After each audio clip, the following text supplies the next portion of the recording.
हे घेतो येतं येतं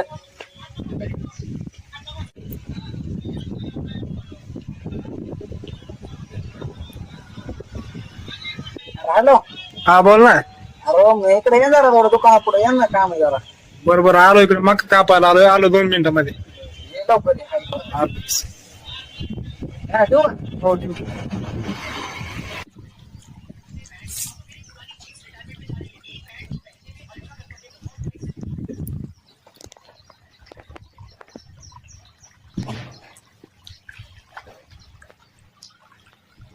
बोल ना सोना अरे ते मला कळलं तू पुरीला बोलतो कोण बोल कळलं का बोल बोलतो वहिनीचा फोन. मला सांगितलं जाणून ते चुरीला बोलतो म्हणून कसला वाय ना मी ताव केला का? कोण सांगितलं तुला? सांगितलं मला जाऊन राहू दे नाही सांगा तू त्याला जाऊन हाणशील त्याला आता नाही विषय पण अशी काय बदनामी करायची गरज मी बहिणीला बोलत होतो राव. तुम्ही विचार बी करीत त्याला नाही. वाटलं तू कुठल्या तरी पुरीला बोलतो साहेब बहिणीला बोलत होता. जाऊ का हो